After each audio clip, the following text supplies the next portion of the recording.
حاضرین مسجد، السلام علیکم ورحمۃ اللہ وبرکاتہ۔ الحمد للہ رب العالمین والعاقبۃ للمتقین، والصلاة والسلام علی سید المرسلین وعلی آلہ واصحابہ اجمعین، اما بعد فاعوذ باللہ من الشیطان الرجیم، بسم اللہ الرحمن الرحیم، ان اللہ مع الصابرین، صدق اللہ مولانا العظیم، وبلغنا رسولہ النبی الامین المکین الکریم، ونحن علی ذلک لمن الشاہدین والشاکرین، والحمد للہ رب العالمین۔ محترم سامعین، آئیے خوش عرض و معروض سے قبل آقائے نامدار، مدینے کے تاجدار، جناب روح فدا محمد عربی صلی اللہ تعالی علیہ وسلم کی بارگاہ بے کس پناہ میں درود و سلام کی ڈالی نچھاور کریں اور پڑھیں بآواز بلند، اللہم صلی علی سیدنا شفیعنا حبیبنا کریمنا مولانا محمد مبارک وسلم، صلاۃ و سلام علیک یا رسول اللہ صلی اللہ تعالی علیہ وسلم۔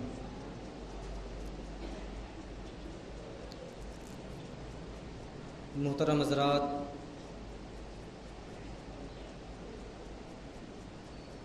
محرم الحرام کے موقع پر جس طریقے سے نماز رسول حضرت امام حسین رضی اللہ تعالی عنہ کا تذکرہ اور ان کی محفلیں قائم ہوتی ہیں، انہی سے جڑے اور ان سے محبت رکھنے والے ایک شخص جن کا نام حضرت امیر معاویہ رضی اللہ تعالی عنہ ہے،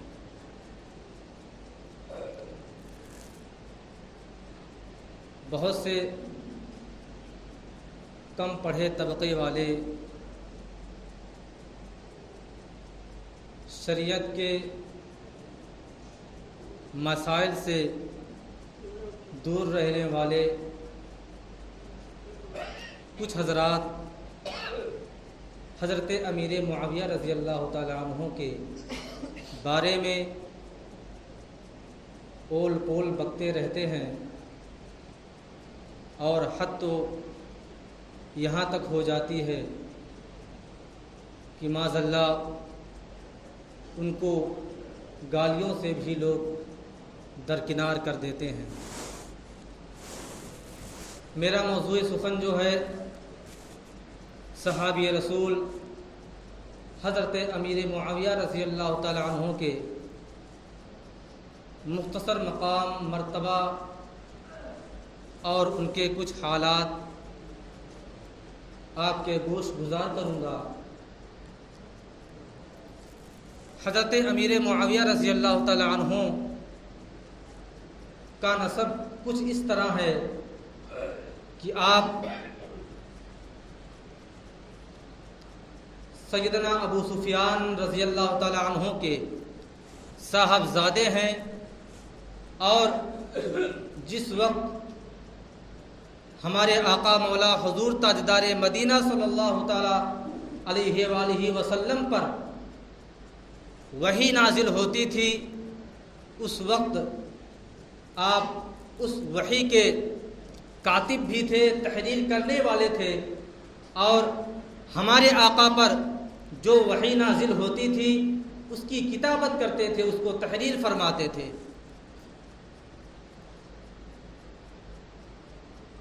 اب میں آپ کو یہ بھی بتا دوں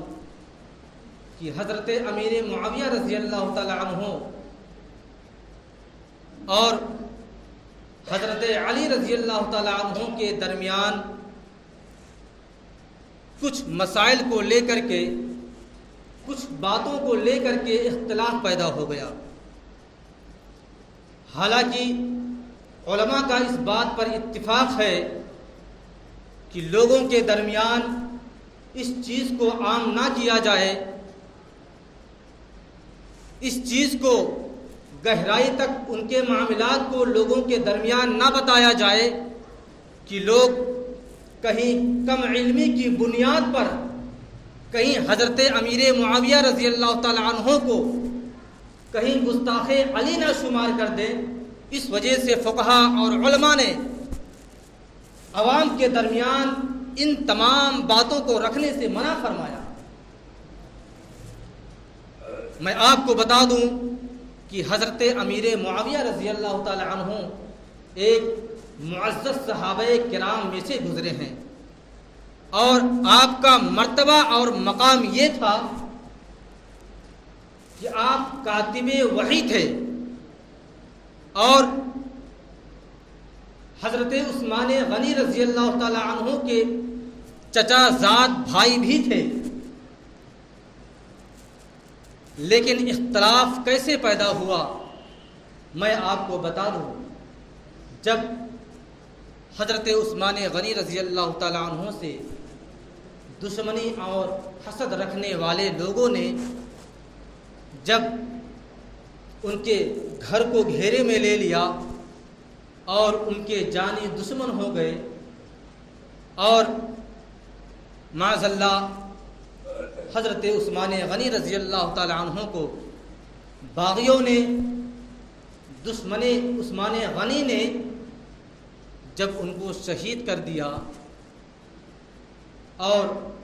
کیونکہ آپ تیسرے خلیفہ تھے، اور پھر جب آپ شہید ہو جاتے ہیں اس کے بعد خلافت کی کرسی کم و بیش 5 دنوں تک خالی تھی، کوئی خلیفہ مقرر نہیں کیا گیا۔ لیکن جب معزز صحابہ کرام جیسے حضرت عبداللہ بن زبیر اور ان کے علاوہ حضرت ابو بکر رضی اللہ تعالی عنہ کے صاحبزادے حضرت عبداللہ بن عمر رضی اللہ تعالی عنہ نے جب مدینے کی سرزمین پر یہ مشاہدہ کیا کہ اگر کسی کو خلیفہ نہ بنا دیا گیا تو جو قاتلان عثمان غنی رضی اللہ تعالی عنہ ہیں، اگر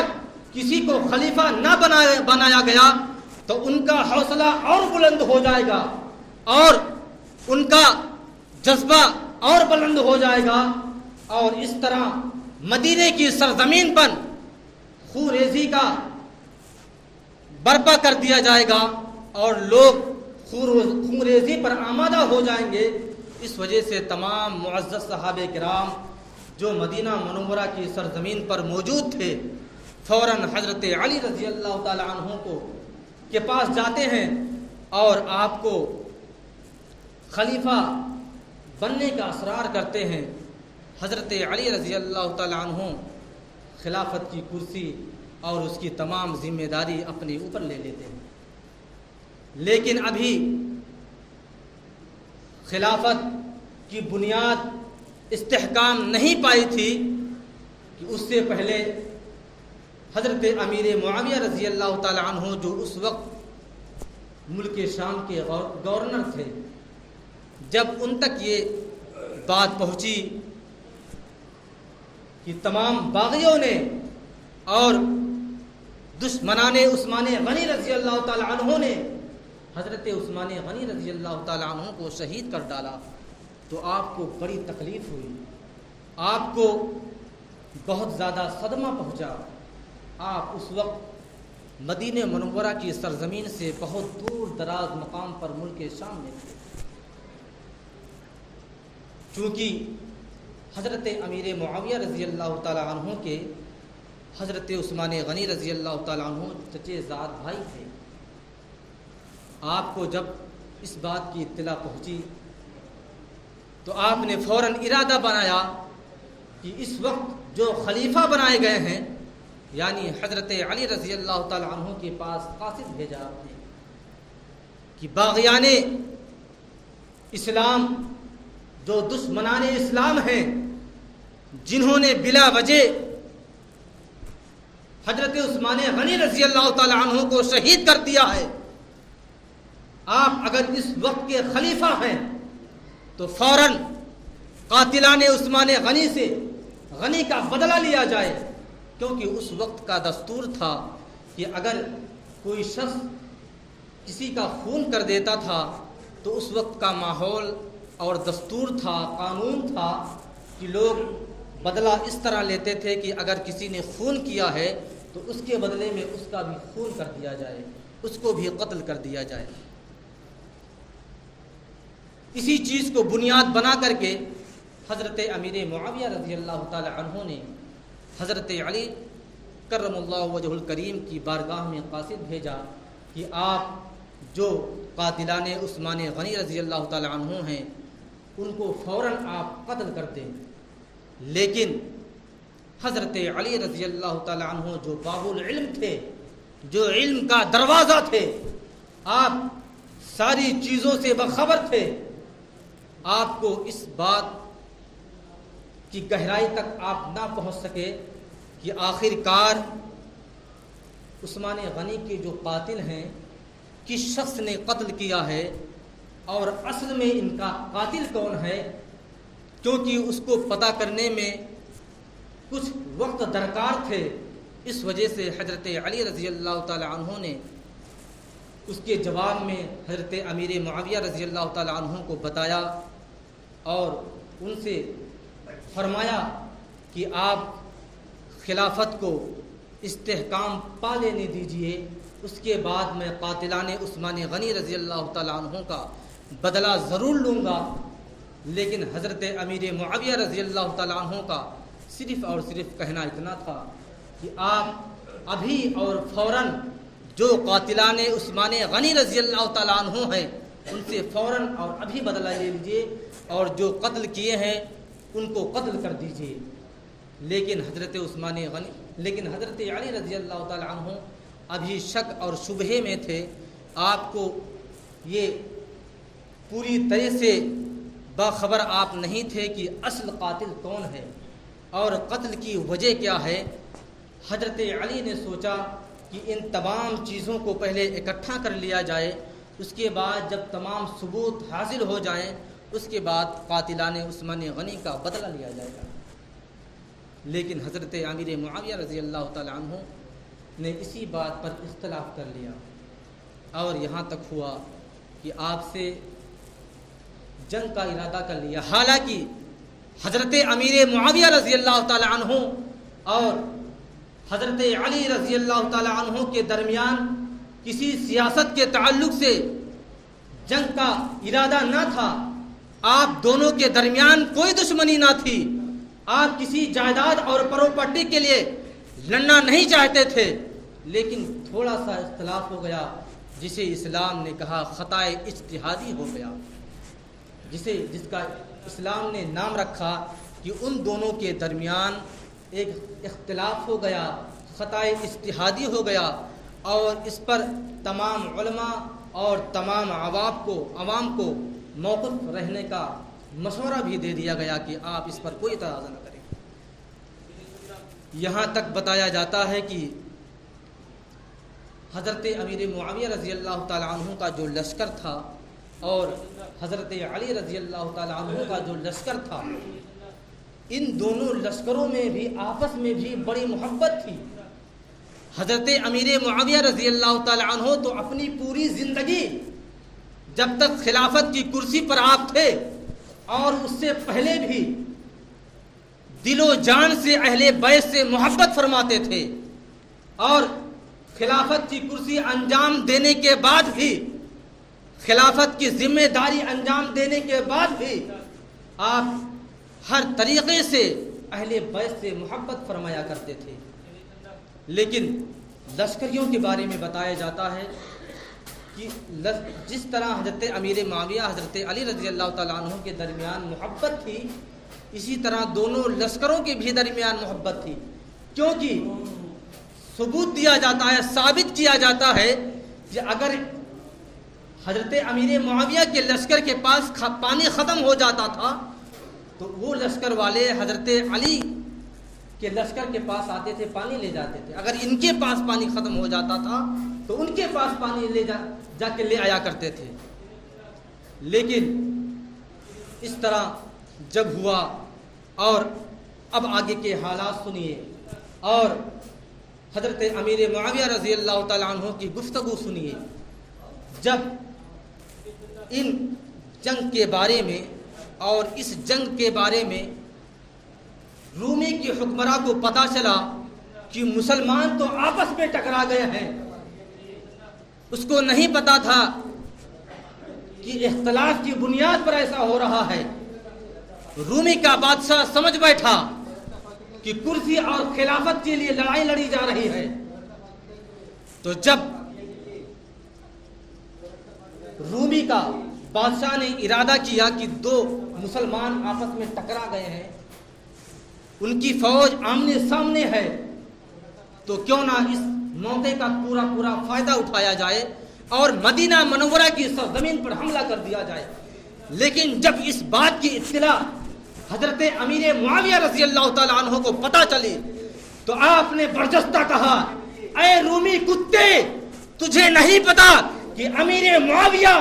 کتنا بڑا اہل بیت کرام کا عاشق ہے؟ اگر تو نے اس کی طرف مدینہ منورہ کی طرف تو نے نگاہیں اٹھائی تو تیری دونوں آنکھیں اندھی کر دی جائیں گی۔ اگر تو نے مدینہ منورہ کے تحت اگر اس کے خلاف تو نے زبان درازی کی تو امیر معاویہ کا وعدہ ہے تیری زبان کھینچ لے گا۔ حضرت امیر معاویہ نے اس طرح مدینہ منورہ اور اہل بیت کرام سے محبت کا اظہار فرمایا۔ لیکن آج کچھ لا علم لوگ ایسے بھی ہیں جو معاذ اللہ حضرت امیر معاویہ رضی اللہ تعالیٰ عنہ کو گالیاں دیتے پھرتے ہیں، ان کو غلط ٹھہراتے ہیں، اور حضرت امام حسین رضی اللہ تعالیٰ عنہ کے تعلق سے کہتے ہیں کہ آخرکار ان کو شہید کرنے والا امیر معاویہ ہی کا تو بیٹا تھا۔ لیکن وہ حضرات بھول گئے کہ آخرکار جو غلطی کرتا ہے، اگر بیٹے نے غلطی کیا ہے تو باپ کو سزا نہیں دی جائے گی، اگر باپ نے غلطی کی ہے تو بیٹے کو سزا نہیں دی جائے گی۔ کیونکہ اگر آئیے میں آپ کو مثال دے دوں، کیا حضرت نوح علیہ نبی علیہ الصلوۃ والتسلیم کا بیٹا کافر نہیں تھا؟ کیا اس کے بدلے میں حضرت نوح کی پکڑ کی جائے گی؟ ہرگز نہیں۔ معاذ اللہ، ایسا کہنے والا کفر کے دہلیز پر قدم رکھ دے گا۔ بلکہ اگر حضرت نوح علیہ نبی علیہ الصلوۃ والتسلیم کا بیٹا اگر کافر تھا تو اپنے کفر کی سزا وہ خود بھگتے گا، خود ہی اٹھائے گا، اور خود بھی اٹھایا بھی اور بھگتا بھی۔ جب جودی پہاڑی پر لگی تو اس کا بیٹا غرق ہو چکا تھا۔ بتانا مقصود یہ ہے کہ اگر حضرت امیر معاویہ رضی اللہ تعالیٰ عنہ کا بدبخت بیٹا یزید اگر قاتلان امام حسین اور ان کے تمام ساتھیوں کا قاتل ہے تو اس کا مطلب یہ نہیں کہ دوشی اور مجرم حضرت امیر معاویہ ہیں، ان کو نہیں ٹھہرایا جا سکتا۔ بلکہ یہاں تک بتایا جاتا ہے کہ جب معرکہ کربلا ختم ہو گیا اور یزید کے بیٹے کو تخت پہ بٹھایا گیا تو بتایا جاتا ہے کہ وہ اتنا نیک اور پرہیزگار تھے۔ یزید کا بیٹا بھی پرہیزگار اور یزید کے والد بھی پرہیزگار۔ بتایا جاتا ہے کہ جب یزید کے بیٹے کو تخت پہ بیٹھنے کے لیے کہا گیا، خلافت کی کرسی کو سنبھالنے کے لیے کہا گیا، تو آپ نے برجستہ کہا، ارے میں اس تخت پر، اس کرسی پر کیسے بیٹھ سکتا ہوں جس کے چاروں پاؤں پر اہل بیت کرام کا خون نمودار ہے، خون پیوست ہے، میں اس کرسی پر کیسے بیٹھ سکتا ہوں جس کرسی سے مجھے قاتلان امام حسین کی بو آتی ہو؟ میں اپنے بدبخت والد کے کرسی پر کیسے سنبھال سکتا ہوں؟ میں خلافت کی کرسی نہیں سنبھال سکتا۔ یہاں تک بتایا جاتا ہے کہ صرف اور صرف جب لوگوں نے زبردستی یزید کے بیٹے کو تخت پر بٹھایا تو بتایا جاتا ہے کہ آپ غم سے آپ اتنا روئے کہ 40 ہی دن میں آپ کی فوت ہو جاتی ہے۔ اس طرح اب سوچئے یزید اگر بدبخت ہو گیا تو اب نہ تو اس کی جگہ پر اس کے والد مجرم ہو سکتے ہیں، نہ تو اس کا بیٹا مجرم ہو سکتا ہے، لیکن حضرت امیر معاویہ رضی اللہ تعالیٰ عنہ کے بارے میں ایک بات اور بتائی جاتی ہے کہ جب ملک شام میں حضرت امیر معاویہ رضی اللہ تعالیٰ عنہ تھے تو کوئی شخص وہاں سے مدینہ منورہ کی سرزمین پر آیا، اور جب واپس گیا ملک شام تو حضرت امیر معاویہ نے دریافت کیا تو کہ تم مدینہ منورہ گئے تھے، وہاں کے کیا حالات تھے، لوگوں کو کیسا پایا؟ تو اس نے کہا کہ سب کچھ معاملات ٹھیک تھے، لیکن حضرت امام حسن رضی اللہ تعالیٰ عنہ کے خطاب کرنے کا انداز بہت ہی خراب، بہت ہی بگڑا ہوا تھا۔ حضرت امیر معاویہ رضی اللہ تعالیٰ عنہ نے جب اتنا سنا تو کہا وہ بدبخت تو کتنا نالائق اور کتنا بڑا گستاخ ہے، جس کی زبان نبی کرام کی زبان کو چوستی رہی ہو، ان کا خطاب کیسے غلط ہو سکتا ہے اور ان کی تقریریں کیسے بیکار ہو سکتی ہیں؟ تو کتنا بدبخت اور کتنا نالائق شخص ہے کہ حضرت امام حسن رضی اللہ تعالیٰ عنہ کی تقریر کے بارے میں اول پول بکتا ہے۔ حضرت امیر معاویہ رضی اللہ تعالیٰ عنہ یقیناً اہل بیت کرام کے عاشق تھے، آپ ایک پکے اور سچے اور معزز صحابہ کرام تھے، آپ تمام صحابہ کرام سے اور تمام اہل بیت سے محبت کرنے والے تھے۔ حضرت علی رضی اللہ تعالیٰ عنہ سے بھی آپ خوب محبت فرماتے تھے، لیکن بتانے کا مقصد یہ ہے کہ حضرت امیر معاویہ رضی اللہ تعالیٰ عنہ کے بارے میں جو لوگوں کے دلوں میں خلجان اور برا خیال ہے اس کو نکال دینا چاہیے، اور اس بات پر اکتفا کر لینا چاہیے کہ حضرت امیر معاویہ اور حضرت علی رضی اللہ تعالیٰ عنہ کے درمیان جو اختلاف ہوا وہ ایک خطۂ اجتہادی تھا۔ جب بڑے بڑے علماء کرام نے اس بات پر اپنی زبان کو بند رکھا ہے تو پھر ہم تو بہت چھوٹے اور بہت کمتر ہیں، ہماری کیا حیثیت کہ ایک صحابی رسول، ایک کاتب وحی کے بارے میں اپنی زبان کو اول پول کے طریقے سے نکالیں اور کھولیں اور اول پول بکیں؟ ہرگز نہیں۔ اللہ تبارک و تعالیٰ کی بارگاہ میں دعا ہے کہ اللہ تبارک و تعالیٰ ہم تمامی مسلمانوں کو حضرت امیر معاویہ اور تمام صحابہ کرام اور خاص کر کے تمام اہل بیت کرام سے محبت کرنے کی توفیق و رفیق عطا فرمائے۔ وآخر دعوانا الحمدللہ رب العالمین۔ السلام علیکم ورحمۃ اللہ۔